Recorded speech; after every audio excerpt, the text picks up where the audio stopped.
visual learners. Imagine a world where your favorite video games are not just played by AI, but actually created by it. Sounds futuristic, right? Well, the future is here, and it's powered by Google's latest innovation, GameNGen. Today, we're diving into how Google's AI-powered game engine is set to revolutionize the gaming industry and beyond. GameNGen is not just another step forward in gaming technology, it's a giant leap. Developed by AI researchers at Google, this neural network can generate real-time gameplay for the iconic shooter game, Doom. That's right. Doom, the game that set the standard for first-person shooters, is now being brought back to life by AI. Traditional game engines rely on meticulously coded software to create immersive experiences. But GameNGen, it uses a cutting-edge generative diffusion model to autonomously simulate the entire game environment. This is a game changer, quite literally. For the first time, AI has fully simulated a complex video game with high-quality graphics and interactivity, running at an impressive 20 frames per second on a single chip. Imagine the possibilities. GameNGen's ability to interactively simulate Doom at over 20 frames per second on a single TPU is just the beginning. The implications of this technology could transform the $200 billion gaming industry by dramatically reducing development time and costs. And that's not all. AI-driven game engines could lead to the creation of entirely new genres of games, where the environment and gameplay mechanics evolve dynamically based on your actions. As AI continues to advance, the line between human creativity and machine intelligence is blurring. We're on the brink of a new era in digital entertainment, one where the only limit is the imagination of AI. Stay tuned, visual learners, because the future of gaming is about to get a whole lot more exciting.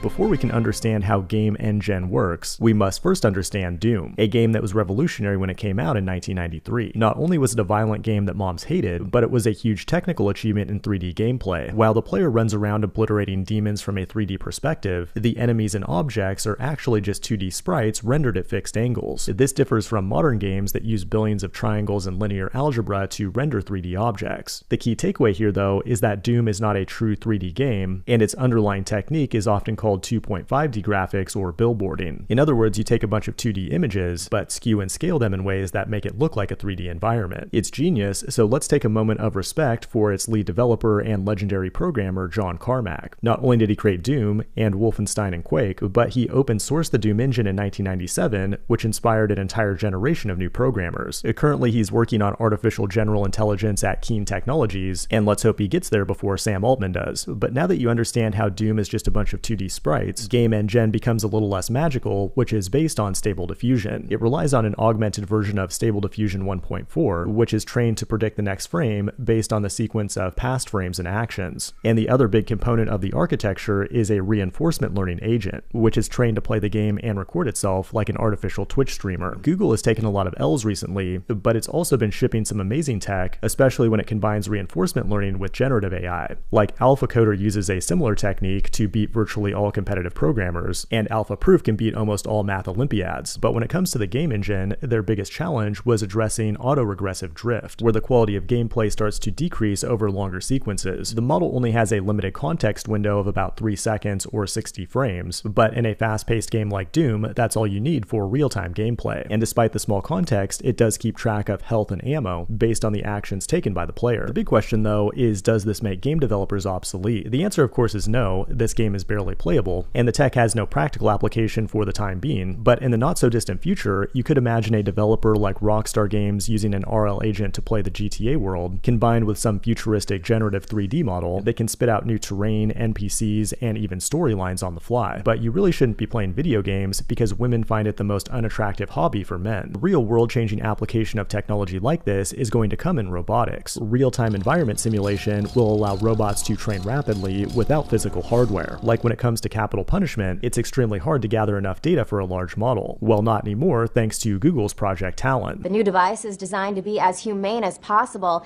emitting soothing white noise and putting prisoners on a cushioned seat before its metallic talons dig into their necks and painlessly wrench their heads off. The Figure 2 robot was just released a few weeks ago. Elon is building Optimus robots. NVIDIA recently unveiled Project Groot. Google's investing heavily in robotics research, and they're all trying to make Terminator-like humanoid robots a thing. And if they succeed, we'll have to put yet another dollar in the Arthur C. Clarke was right jar. The future does belong to the robots. Biological evolution has about come to its end. They will start to think, and eventually they will completely outthink their makers. Is this depressing? Yep. Don't forget to hit that like button, subscribe for more mind-blowing content, and let us know in the comments what you think about AI creating games. Until next time, keep learning and stay curious.